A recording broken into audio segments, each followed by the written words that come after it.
గెలిచేది సాపిరెడ్డి అక్కడ మేరతో మేము కష్టం కోసం మీ సొంత చెప్తున్నాము. ఇదే మా సవాల్ ముఖ్యం చెప్తున్నాం. ఇది నా యొక్క విన్నపం.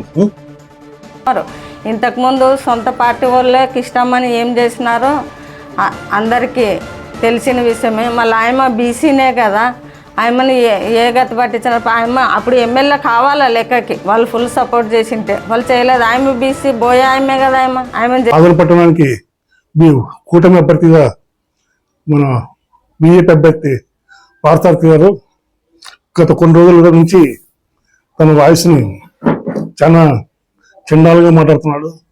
ఇది ప్రజలు ఎవరు హర్షించడం లేదు. దయచేసి ఈ రకంగా మాట్లాడడం భావ్యం కాదు. అయ్యా పార్థసారథి గారు, మీరు ఏం ఉద్దేశంతో మీరు ఆదరణకు వచ్చినారో తెలియదు, కానీ మీరు గెలవడానికి వచ్చినారా లేదా మా ఎమ్మెల్యే గారిని దూషించడానికి వచ్చినారా?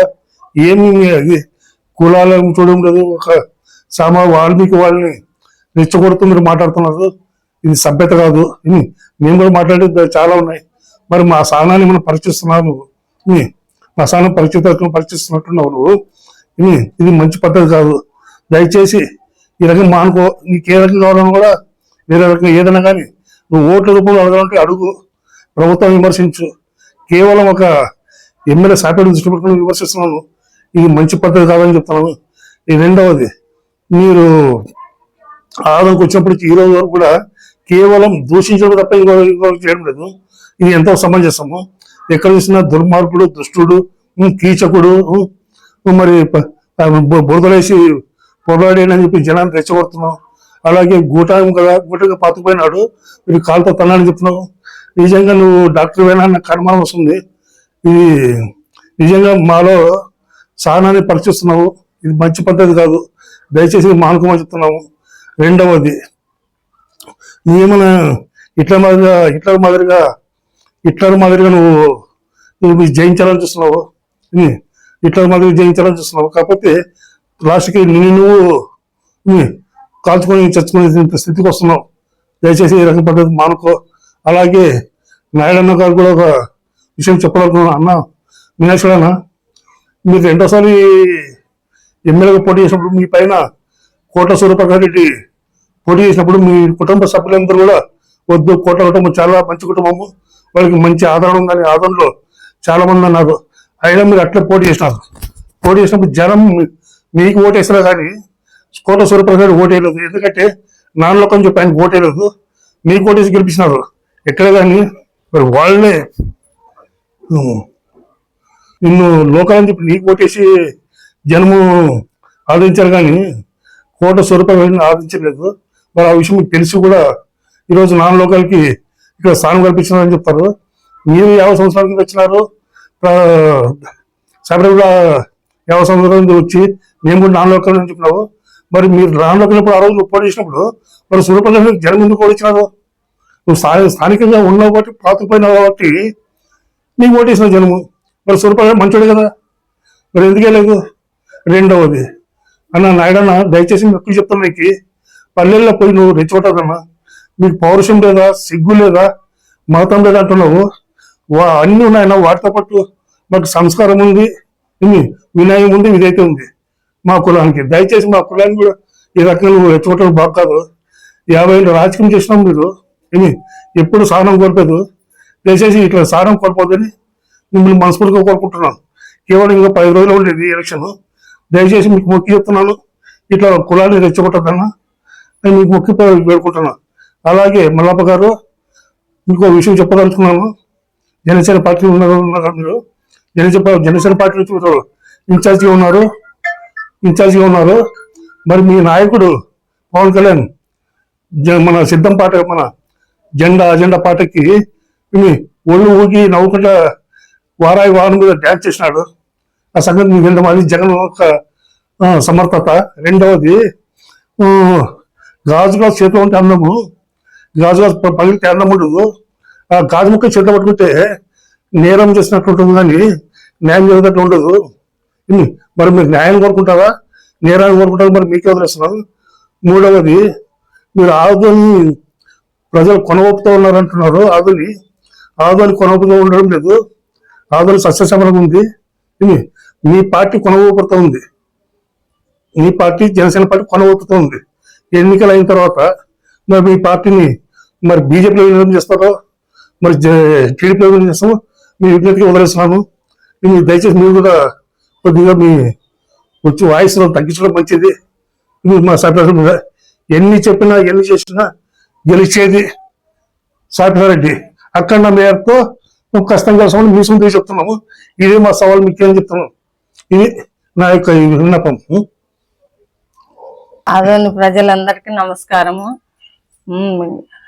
భారత్ సారథన్న రావడం మీదటనే వస్తేనే వచ్చినప్పటి నుండి మా ఎమ్మెల్యే అన్న గారి పైన బురద జల్లే కార్యక్రమం మొదలు పెట్టినాడు.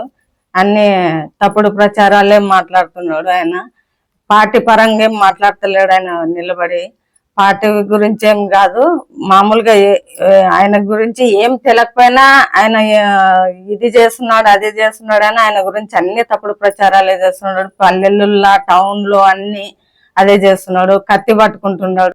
మళ్ళీ ఇన్ని రోజులు ఎక్కడ పోయినా ఆయన తెలియదు, కానీ ఇప్పుడు వచ్చి కత్తి పట్టుకొని ఇంతకుముందు కత్తులు కటార్లు పట్టుకొని బాగానే పోరాన్నోళ్ళే తెలుగుదేశం పార్టీకి మా బోయే వాళ్ళు పోరాన్నోళ్ళను వాళ్ళని ఇప్పుడు మా సాయన్న ఎమ్మెల్యే అయిన తర్వాత కత్తులు కటార్లు పట్టుకుంటే మీకు గౌరవ మర్యాదలు ఉండవురా అని చెప్పి ఇప్పుడు గౌరవంగా బతకాలని చెప్పి గౌరవంగా ఉండే వాళ్ళని ఇప్పుడు రెచ్చగొట్టే విధంగా చేస్తున్నాడు భారత్ సారథన్న.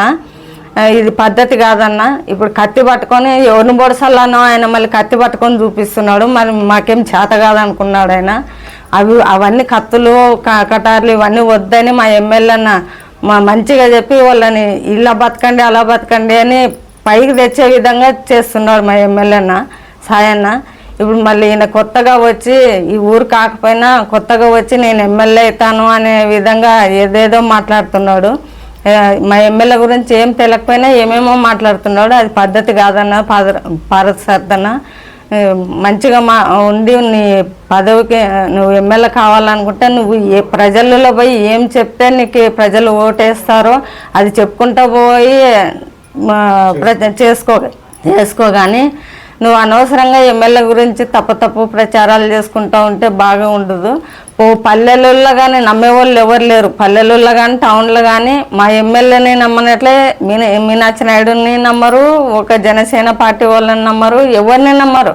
ఇంతకుముందు సొంత పార్టీ వాళ్ళే కృష్ణమ్మని ఏం చేసినారో అందరికీ తెలిసిన విషయమే. మళ్ళీ ఆయమ బీసీనే కదా, ఆయమని ఏ గతి పట్టించినప్పుడు ఆయమ అప్పుడు ఎమ్మెల్యే కావాలా లెక్కకి వాళ్ళు ఫుల్ సపోర్ట్ చేసింటే వాళ్ళు చేయలేదు. ఆయమ బీసీ బోయే ఆయమే కదా, ఆయమని చేయొచ్చు కదా.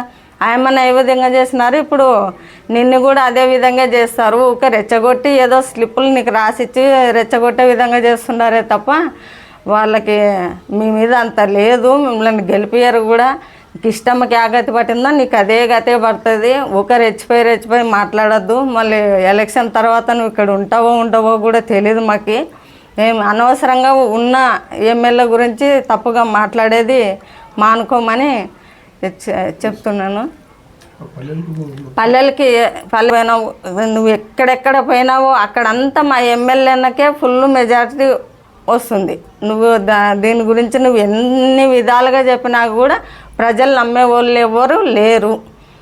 అందరూ మా ఎమ్మెల్యేకి ఎంత ప్రేమ అభిమానాలు చూపిస్తారో పోయిన దగ్గరంతా మా ఎమ్మెల్యేకి గడపలో కానీ ఇప్పుడు ప్రచారంలో కానీ ఎంత బ్రహ్మరథం పడుతుండారో ఆయనకు కానీ ఆయన కుమారునికి ఆయన కోడలు ఆయన కూతురు ఇద్దరు కూతుర్లు పోతుంటే వాళ్ళకి ఎంత ఇది చేస్తున్నారో ప్రజలు అందరికి తెలిసిన విషయము. మీరు ఊకనే పోయి ఏదో చెప్తే నలుగురిని ఎంటేసుకొని పోయి వాళ్ళు చెప్తే నమ్మే వాళ్ళు అంటే ఎవరు లేరు. మీకు ఓటేసిన రోజు మా జగనన్న ఎన్ని పథకాలు పెట్టినారో అవి లబ్ధి పొందిన వాళ్ళు ఇప్పుడు నీ వెనక ఉన్న వాళ్ళు కూడా లబ్ధి పొందింటారు. ఆ ఓటేసేటప్పుడు ఆ లబ్ధి పొందింది గుర్తుకొచ్చిందంటే నీ వెనక ఉన్నవాడు కూడా నీకు ఓటేయడు. వాడు ఖచ్చితంగా వైఎస్ఆర్కే వేస్తాడు, వైఎస్ఆర్ పార్టీకే వేస్తాడు. ఆ లబ్ధి పొందినవాడు నీ వెనక తిరిగే 10 మంది కూడా ఏమో ఆ 10 మంది విజిల్ వేసి చప్పట్లు కొడితే రెచ్చిపోయి ఏదేదో మాట్లాడుతున్నావు. అది పద్ధతి కాదన్న మాట్లాడేది. పద్ధతిగా మాట్లాడి పద్ధతిగా చేసుకుంటూ పోతే ఏదో దేవుడు నీకు ఎమ్మెల్యేగా ఇచ్చినాడు టికెట్, చేసుకుంటూ పోతే బాగుంటుంది. రెచ్చగొట్టే విధంగా మాట్లాడద్దు. నా పేరు బోయే శాంత, మున్సిపల్ చైర్మన్ ఆదోని.